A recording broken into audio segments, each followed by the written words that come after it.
आपका स्वागत है और नजर हमारी इस बार सोने चांदी पर है, जहां पर चमक लगातार बढ़ती नजर आई है। एमसीएक्स पर सोना ऑल टाइम हाई से अब करीब 2500 रुपए ही दूर है। वहीं चांदी भी लगातार 65,000 के आसपास कारोबार कर रही है। ऐसे में कैसे देखें सोने चांदी को? फिजिकल खरीदारी या इन्वेस्टमेंट के तरीके अगर आपको अपनाने हो तो क्या देखना चाहिए? इस पर बात करने के लिए हमारे साथ आज जुड़े हैं गोल्ड मार्ट ज्वेलर्स की एमडी संगीता लालवानी, अनमोल ज्वेलर्स के founder Ishu Datwani, astra gems and jewels के डायरेक्टर वैभव सराफ और साथ ही क्वांटम एएमसी के senior fund manager alternate investments Chirag Mehta हमारे साथ हैं। आप सबका कार्यक्रम में स्वागत है। चिराग, आपसे पहले शुरुआत करना चाहेंगे। इतनी ज्यादा उठापटक हमने यहाँ पर सोने के भावों में आते हुए देखी है। सबसे पहले प्राइस व्यू, क्योंकि 2-3 नवंबर के आसपास यहाँ पर हमने लो बनता हुआ देखा था $1618-1620 का, और उसके बाद 1816 का लेवल हमने यहाँ पर बाजार में इस हफ्ते यहाँ पर आता हुआ देखा है। यानी कि एक महीने में $200 की तेजी कैसे देखते हैं आप? जी, एक दो तरह के फोर्सेस अभी गोल्ड को या तो ऊपर लेके जा रहे हैं या नीचे लेके आ रहे हैं। एक रेंज बाउंड मूड ज्यादातर बना हुआ है गोल्ड में, और जो आए ना रुपी टर्म से हम तेजी देख रहे हैं, बिकॉज ऑफ रुपी काफी डेप्रिशिएट हो चुका है। इस वजह से हम काफी तेजी देख रहे हैं जब गोल्ड प्राइसेस इंटरनेशनल मार्केट्स में ऊपर जा रहे हैं। एक साइड पे हम देख रहे हैं कि फेड जो रेट हाइक साइकिल के एंड के करीब पहुंच गया है, may be another 100 basis points शायद बढ़ा ले रेट्स यहाँ से, मगर मार्केट अभी काफी हद तक ये फैक्टर कर चुके हैं। जब भी रेट बढ़ेंगे मे बी एक नी जब रिएक्शन आएगा, मगर उसके अलावा काफी हद तक इस प्राइसिंग में आ चुका है कि टर्मिनल रेट 5% का जो फेड बढ़ा सकते हैं रेट को, वो अभी प्राइसेस के अंदर आ चुके हैं। और इन्फ्लेशन जो एक वन मोर फैक्टर था जो फेड को कंपेल कर रहा था, वो धीरे धीरे नीचे आ रहा है। हमारा मानना ये है कि काफी हद तक इन्फ्लेशन स्टिकी रहेगा, और उस वजह से जो रियल इंटरेस्ट रेट्स में एक बढ़ाव यहाँ से काफी हद तक नहीं रहेगा, क्योंकि रेट्स पीक की तरफ पहुंच गए हैं। ओवरऑल जो दबाव गोल्ड में था वो कम होते हुए देख रहे हैं, मगर अंटिल सम टाइम जब तक हम लोग 250 बेसिस पॉइंट रेट हाइक नहीं देख रहे थे, गोल्ड एक रेंज बाउंड मूव में रहेगा। और उसके बाद जब भी फेड रेट हाइक खत्म हो चुके होंगे तो और फेड ईजिंग की तरफ जाएगा, क्योंकि इकोनॉमी यूएस की जो है वो स्लो डाउन में मोड में जा रही है। और जब भी स्लो डाउन होता है, फेड थोड़े अग्रेसिव हो जाएंगे टू कट रेट्स या लिक्विडिटी पंपिंग करने के लिए, और तभी सही तेजी गोल्ड में आएगी। ओवरऑल तो थोड़े may be for next few months एक रेंज बाउंड मूवमेंट यही रेंज में गोल्ड रहेगा, और उसके बाद हम काफी अच्छी तेजी आते हुए देख सकते हैं गोल्ड में। ऑलराइट, यानी कि बहुत ज्यादा बिकवाली की एक्सपेक्टेशन नहीं है, एक रेंज बाउंड और एक फर्क बढ़त की एक्सपेक्टेशन यहाँ पर। चिराग, एक रिपोर्ट यहाँ पर क्रेडिट स्विस की तरफ से आई थी, जिसमें मानना है कि अगर 1800 के आसपास के स्तर यहाँ पर होल्ड करते हैं तो ऊपर में 1880 तक के लेवल्स के लिए फिर रास्ता यहाँ पर साफ हो जाता है। इन एनी केस अगर सोने के भावों को देखें तो 20 days moving average, 50 days moving average, 100 days moving average के ऊपर सोने में कारोबार है, यानी कि टेक्निकल चार्ट पे भी अच्छी खासी बढ़त। जी मनीषा, फैक्टर्स काफी पॉजिटिव है। जैसे मैं कहा, बैड न्यूज जो भी थी गोल्ड के लिए वो ऑलरेडी प्राइसिंग हो चुकी है। Okay. यहाँ पे जब भी रेट इंक्रीज हो सकते हैं होंगे, तभी थोड़ा सा नी जंप रिएक्शन, थोड़ा सा डाउन साइड वोलेटिलिटी हम देख सकते हैं, मगर अदरवाइज मोर और लेस प्राइसिंग हो चुकी है, और फैक्टर्स यहाँ से पॉजिटिव होते हुए दिखेंगे। मगर थोड़े टाइम के लिए थोड़ा सा और रेंज बाउंड मूव जो हम पूरे साल के लिए देखे हैं मोस्ट ऑफ दिस ईयर, वो अभी भी थोड़े महीने तक हमारे साथ रहेगा, और उसके बाद एक डिसाइसिव मूव हम देख सकते हैं गोल्ड में। ऑलराइट चिराग, एक चीज जो ऑफ कोर्स अपने सभी एक्सपर्ट से हम यहाँ पर बात करेंगे, लेकिन आपसे ही शुरुआत कर लेते हैं कि जैसे जैसे यहाँ पर भाव बढ़ते हैं एक प्राइस सेंसिटिविटी यहाँ पर सीप इन होती है। ऑफ कोर्स जिनकी अभी शादियां हो रही हैं वो तो सोना पहले ही खरीद चुके हैं, लेकिन जैसे जैसे पिछले एक महीने में भाव बढ़े हैं, ये एक चीज सभी ज्वेलर्स हमें कह रहे थे कि थोड़ा सा फुटफॉल यहाँ पर कम हुआ है। लेकिन इन्वेस्टमेंट के तौर पर आप कैसे देखते हैं? पिछला एक महीना रिडेम्पशन ज्यादा रही कि लोगों ने खरीदारी वापस आकर करी है? हमने लास्ट एक महीने में काफी जो लल था एक्टिविटी में, उसे हमने बाइंग की तरफ कन्वर्ट होते हुए देखा है। Okay. जैसे पीपल्स लोग साइड लाइंस पे थे और एक सही प्राइस की राह देख रहे थे, मगर वो जब प्राइसेस ऊपर जाने चालू हो गए, वो लोग they have come in and they are buying more. हमने जो साइड लाइन पे जो लोग थे वो प्राइसिंग के लिए वेट कर रहे थे, अभी बाइंग में कन्वर्ट हो चुके हैं। हमने काफी एक्टिविटी बढ़ते हुए देखा है गोल्ड ईटीएफ्स में over last 1 month. So I think थोड़ी सी प्रॉफिट बुकिंग भी आ सकती है हायर लेवल्स पे, मगर आई थिंक अगर ये ट्रेंड जारी रहता है तो आई थिंक काफी अच्छी इन्वेस्टमेंट डिमांड उभर के आएगी गोल्ड के लिए, क्योंकि काफी एलोकेशन जो है अब तक, क्योंकि इक्विटी मार्केट्स अच्छा कर रहे थे, इक्विटी मार्केट्स की तरफ ज्यादा जा रहे थे। अब जब गोल्ड में अगर ट्रेंड बनता हुआ देखेंगे अगर टुवर्ड्स हायर प्राइसेस, तो आई थिंक गोल्ड में भी बाइंग शुरू हो सकती है। ऑल राइट, तो यानी कि जो रिडेम्पशन इतने महीने से चल रही थी वहां पर कुछ खरीदारी लौटती हुई नजर आई है, तो उच्च जैसे भाव यहां पर चढ़ रहे हैं इन्वेस्टर्स तो यहां पर वापस लौटते हुए नजर आए हैं, लेकिन हाजिर बाजार में खरीदारी कैसी है ये भी जान लेते हैं।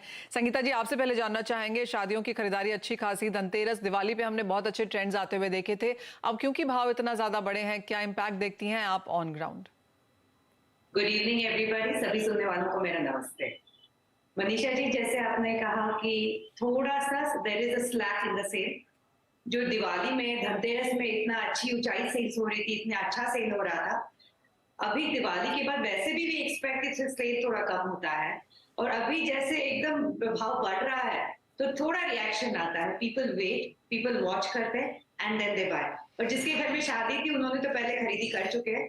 नाउ वी आर टारगेटिंग जिनके घर में फरवरी मार्च में शादी है, वो अभी खरीदी कर रहे थे, पर एकदम all of a sudden price rise होने से slight slump in the market. But I think once it absorb हो जाएगा कि this price is there for staying, ये प्राइस बढ़ने ही वाला है, तो फिर people will come and buy. और बहुत ज्यादा अंतर जब अगर रियलाइज होगा कि नहीं हो रहा है तो people will come back to buy. पर पिछले कुछ दिनों से there is a slight slump in the market. Clearly. Vaibhav, आप कैसे देखते हैं बाजार, क्योंकि वेरियस जो गोल्ड एसोसिएशंस हैं, ज्वेलरी एसोसिएशंस हैं, उनका ये मानना था ये सीजन शुरू होने से पहले कि लास्ट ईयर के कंपैरिजन में शायद 10 से 14% मांग इस बार ज्यादा देखने को मिलेगी, उस आंकड़े से कितना दूर हैं हम? रियलिस्टिकली अगर बात करें तो सीरियस बायर्स आ रहे हैं, जिनके घर शादी है वो आ रहे हैं, जिनके यहाँ शादी आने वाले जैन पे मार्च में है, and who have the surplus money, जो अभी ले पा रहे हैं वो ले रहे हैं, बिकॉज उनके मन में बैक ऑफ द माइंड ये हमेशा रहता है कि गोल्ड अभी बढ़ रहा है, आगे और बढ़ सकता है, so they are not willing to take that risk, और वो लोग अभी आके बाइंग कर रहे हैं। तो we are looking at a growth of around 9 to 10% इस year on year till date में। ऑल राइट, इशू आप कैसे देखते हैं? एक और चीज जो बाजार यहाँ पर वॉच कर रहा है वो जिस तरह का डिस्काउंट चल रहा है, क्योंकि जिस तरह की बढ़त सडनली प्राइसेस में देखने को मिली है अंतर्राष्ट्रीय बाजारों में और भारतीय सोने के बाजारों में, करीबन 12 से 15 डॉलर का एक डिस्काउंट बनता हुआ नजर आया है। खरीदारी नहीं है इसीलिए ये काम होता हुआ नजर आया है, लेकिन आपका क्या व्यू है, क्या यहाँ से बाजार सुधरेंगे? तो पहले तो ये जो दिवाली का सीजन गया, इट वाज मतलब हम तो बराबर अपना सारा अकाउंट मेंटेन करते हैं और सब we make our, we check in comparison to previous years. In the last 5 years we have not had a better Diwali. I am talking about Anmol. तो लास्ट 5 सालों में सबसे बेस्ट दिवाली रही हमारे लिए इन टर्म्स ऑफ वैल्यू।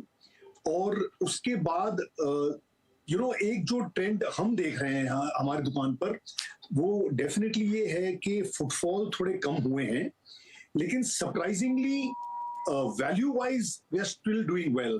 तो भीड़ नहीं है, पर जो in fact sometimes it works in our favour कि अगर सीरियस क्लाइंट है और उसको समय मिल रहा है देखने के लिए, और हमको समय मिल रहा है उनको अच्छी तरह से उनको सामान दिखाने के लिए, तो इनफैक्ट दैट वर्क्स। तो वैल्यू वाइज हमको ज्यादा फर्क, of course compare to Diwali there is a difference, but I would still call it a good season. We had a very good November. हमने अभी अपने जो नंबर्स कोलेट किए कल, तो we had a very good November, और आगे भी हमको यही आसार नजर आ रहे हैं कि लोग, शादी है, शादियां हैं, लोग आ रहे हैं लेने के लिए, इंक्वायरीज बहुत अच्छी हैं और काम डेफिनेटली अच्छा ही होगा।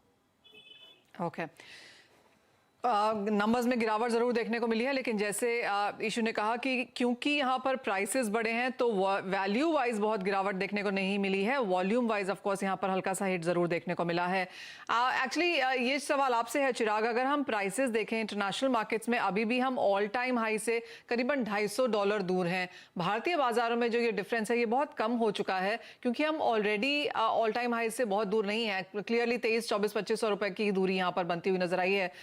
रुपी डेप्रिसिएशन ने एक बड़ा रोल यहाँ पर प्ले किया है, लेकिन इस लिहाज से आप कहेंगे कि जो इंडियन बायर्स हैं उनको अपने रिटर्न्स में यहाँ पर कुशनिंग होते हुए दिखी है? दो तरह की क्वेश्चन इंडियन बायर्स के लिए आई है, होल्डर्स ऑफ गोल्ड के लिए आई है। वन इज रूपी डेप्रिसिएशन काफी हद तक हुआ है और दूसरा ड्यूटी इंक्रीज हुई थी। सो दोनों के वजह से इंटरनेशनल गोल्ड प्राइसेस के कंपैरिजन में इंडियन गोल्ड प्राइसेस में ज्यादा उछाल आया है। So overall we are very close to the all time highs, maybe 5% lower, but अगर इंटरनेशनल प्राइसेस देखें तो अभी भी काफी बड़ा स्कोप है। सो अगर परम्यूटेशन कॉम्बिनेशन देखें तो रुपी अगर यही लेवल पे रहता है और gold prices go closer to the all time highs that we have seen, तो काफी बड़ी तेजी आ सकती है गोल्ड में। सो ओवरऑल जो दबाव गोल्ड में देख रहे थे और उसके वजह से गोल्ड प्राइसेस इंटरनेशनल मार्केट में सबड्यूड थे, और अगर अभी ब्रेकआउट आता है in terms of because factors positive हो रहे हैं, and if it goes higher closer to से where we saw all-time highs or somewhere even last year, तो I think काफी बड़ी तेजी इंडियन प्राइसेस में आ सकती है because of that. So overall the trend है पॉजिटिव है। इस वजह से हम देख रहे हैं कि जो साइडलाइन बायर्स थे वो ये फियर ऑफ मिसिंग आउट की वजह से वापस आ रहे हैं ऑन द बाइंग साइड, और इंक्रीमेंटली अगर if we inch further higher तो आई थिंक बाइंग के ट्रेंड्स काफी पॉजिटिव हो सकते हैं, even in physical market, even for investment buying. Overall I think there will be a good amount of buying if gold prices go up, but I think we may have to wait for another 2-3 months, at least one rate hike जो दिसंबर में expected है वो अगर हो जाता है तो I think उसके बाद I think trend will become more stronger from a price perspective and therefore from buying perspective. जी हाँ, अगर खरीदारों को ये भी मालूम पड़े कि ये हायर प्राइसेस नहीं है और यहाँ से भी और ऊपर जा सकते हैं, तो आई एम अज्यूमिंग कि वापस से हम एक थ्रॉन्गिंग यहाँ पर बाजार में आता हुआ देखेंगे खरीदारों की तरफ से। लेकिन इसी के साथ एक छोटे से ब्रेक के लिए भी रुकेंगे। जब लौटेंगे तो आपको ये बताएंगे कि आपको कैसे खरीदारी करनी चाहिए, कि आगे के ट्रेंड्स यहाँ पर आने वाले समय में बन सकते हैं। इस ब्रेक के बाद स्वागत है आपका। बात हम यहाँ पर सोने चांदी की कर रहे हैं। बहुत ज्यादा तेजी पिछले एक महीने में आ चुकी है, तो क्या ये भी खरीदारी के मौके हैं या आपने बस मिस कर दी है? वेल, इसका सवाल का जवाब तो यहाँ पर हमें मिल ही चुका है। चिराग ने कहा कि यहाँ से बढ़त की उम्मीद है, लेकिन काफी सारे इफ्स एंड बट्स हैं ऑफ कोर्स, क्योंकि यूएस फेड की मीटिंग है 14 दिसंबर को, और अगर हम 50 बेसिस पॉइंट्स देखते हैं और आगे की समरी या जो अनाउंसमेंट है, स्टेटमेंट है, वो ठीक ठाक रहती है तो सोने में यहाँ से फिर से खरीदारी आती हुई नजर आएगी। As of now of course uncertainties यहाँ पर रशिया यूक्रेन को लेकर या इन्फ्लेशन की चिंताएं अभी भी बाजार में बरकरार हैं, जिसका फायदा यहाँ पर सोना उठा सकता है। लेकिन एक चीज यहाँ पर और देखने वाली होगी जैसे जैसे हम आगे बढ़ेंगे संगीता जी, और ये सवाल आपसे है, काफी हद तक जो बड़ी बड़ी खरीदारियां हैं वो या तो अब तक हो चुकी हैं या फिर बाजार को लगता है कि चलिए 1 फरवरी को बजट है, उसके बाद देखते हैं कि आगे क्या करना है क्या नहीं। क्या सोने में वो ट्रेंड आता हुआ दिखता है? मनीषा जी, जिसके यहाँ शादी है तो उसको तो बड़ी खरीदारी करनी ही है। दिसंबर नवंबर जिसकी शादी है वो तो पहले कर चुके हैं, बट जिनकी शादियां फरवरी में है, मार्च में है, जनवरी में है, उनको तो बड़ी खरीदारी करनी है। दिवाली में हमने छोटा आइटम बहुत देखा, छोटा टिकट सेल बहुत देखा, पर अभी जो शादी का सेल है वो शादी का सेल है, तो उसको तो करना ही है बड़े।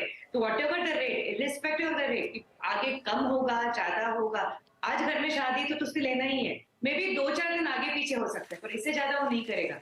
और जैसा भी अगर वो लोग समझ में आया कि नहीं आगे रेट बढ़ने ही वाला है, तो फिर जिसके यहाँ पे अप्रैल में भी शादी है वो अभी खरीदेगी, वो लोग अभी आगे खरीदेंगे। ओके, इशू आप कैसे देखते हैं? क्योंकि अब जो शादियां हैं वो माना जाता है सब मिलेनियल शादियां हैं और उनके खरीदारी के तरीके, तौर तरीके काफी डिफरेंट हैं, और हर साल पहले हम देखते थे कि एक ट्रेंड चेंज होता था 5-7 साल के बाद, अब हम देखते हैं हर साल ट्रेंड चेंज होता है। तो अब यहाँ पर क्या एक्सपेक्टेशंस हैं? तो ट्रेंड चेंज हो रहा है और उसमें हमको we have to be on our toes and make sure कि हम अपने डिजाइन्स पीरियोडिकली चेंज करते रहें। We have to be light footed and which we are, हम वो करते हैं। तो you know, I am not seeing any resistance as far as the price is concerned, because जहां पर शादी का सवाल आ जाता है प्राइस सेंसिटिविटी निकल जाती है, लोग प्राइस को इतना इम्पोर्टेंस नहीं देते, because you know there is an occasion. और हम हमेशा क्लाइंट को समझाते हैं कि एंड ऑफ द डे थोड़ा बहुत नसीब होता है, आप एक दिन लोगे और 2 दिन के बाद प्राइस यहाँ कम हो सकता है, थोड़ा यहाँ ज्यादा हो सकता है, पर अगर शादी है, ओकेजन है, तो आप प्राइस को मत देखिए, आप सामान देखिए और अच्छी चीज खरीदिए। तो वो बात समझ में आ जाती है लोगों को, और कोई प्राइस रेजिस्टेंस है नहीं। हम कुछ भी we are not facing any resistance because of price. एक तो ऑफ कोर्स प्राइस की बात होती है एंड ऑब्वियसली आजकल ज़्यादातर जो शादियां हैं दोनों ही साइड के लोग कमा रहे खा रहे होते हैं तो अपने ऊपर स्पेंड करने में इतनी ज़्यादा दिक्कत होती भी नहीं है। वैभव, ये सवाल आपसे है, एक तो चीज़ है प्राइस स्पेंड की, दूसरी है कि वो क्या खरीद रहे हैं, और ये भी ट्रेंड हमने लगातार चेंज होता हुआ देखा है, चाहे वो सोना है, पोल्की है, स्टड्स हैं, प्रेशियस आइटम्स हैं, डायमंड्स हैं। इस साल क्या खरीदारी में ज़्यादा जा रहा है? ज्वेलरी हमेशा से एक एस्पिरेशनल चीज रही है एंड शादियों में खासकर कि लड़के वाले लड़की वाले दोनों दिखाना चाहते हैं समाज को that they are well off and they are spending above their budget to ensure that they मतलब वो कोशिश रहती है कि वो अपनी स्पेंडिंग पावर से ज्यादा खर्च करते हैं ताकि वो दिखा सके समाज को कि दे आर वेल ऑफ और उन्होंने अपने घर की शादी में पूरे there no spend no expenses in that. तो डिमांड हमेशा से प्लस रही है। जो आदमी हमेशा गोल्ड खरीदता आया है वो डायमंड की तरफ जा रहा है, डायमंड वाला पोल्की की तरफ जा रहा है। तो डिमांड 360 सारी डिग्रीज में हम लोग को हर प्रोडक्ट में दिखाई देती है। Alright, although polki is doing very well this season. Alright, polki यहाँ पर बहुत अच्छा कर रहा है और जैसे कहा गया है कि एस्पिरेशनल चीज़ है, तो इतने सालों में बहुत सारी चीज़ें चेंज हुई, लेकिन एक चीज़ जैसे वैभव कह रहे हैं चेंज नहीं हुई कि अपनी जो स्पेंड है उससे ज़्यादा स्पेंड करने की एस्पिरेशन या फिर दिखाने की एस्पिरेशन वो यहाँ पर बिल्कुल भी नहीं गई है। ओके, बात अब यहाँ पर चांदी की भी कर लेंगे। चिराग, यहाँ पर भी अब खरीदने के ज़्यादा विकल्प हैं और चांदी में भी अच्छी खासी तेज़ी देखने को मिली है। अगर एक महीने में सोना 6.5% बढ़ा है तो चांदी में 14.5% की तेज़ी देखने को मिली। जी मनीषा, या अभी सिल्वर ETF भी है, मगर हमारा मानना ये है कि एक एलोकेशन जो लॉन्ग टर्म एलोकेशन है वो गोल्ड में होना चाहिए, ना ही सिल्वर। सिल्वर में आप टैक्टिकली बाइंग कर सकते हैं, जब भी आपको साइक्लिकली अच्छा लगता है, अंडर वैल्यूड लगता है, तब भी यूजुअली चांदी में आप इन्वेस्ट कर सकते हैं। हमने देखा है चांदी में वोलेटिलिटी ज्यादा होती है और अंडरशूट ओवरशूट काफी ज्यादा होता है चांदी में as compared to gold. So overall एक स्ट्रेटेजिक एलोकेशन गोल्ड में रखें। थोड़ा अगर आपको टैक्टिकली बाय सेल करना है तो सिल्वर में जा सकते हैं। अभी ETFs भी है सिल्वर में, you can buy those as well, जो काफी कॉस्ट एफिशिएंट है। जैसे गोल्ड ETFs काफी कॉस्ट एफिशिएंट होते हैं, प्लस आपको लिक्विडिटी होती है, प्लस आपको प्योरिटी की चिंता नहीं होती है। सो ये सब फायदे जो गोल्ड ETF देता है वही सिल्वर ETF भी देता है। सो टैक्टिकली कभी आप बाय करना है, ये मैं इसलिए कह रहा हूँ क्योंकि जब भी आपने बड़ी तेजी सिल्वर में आते हुए देखी है तो they are usually not fundamentally lead.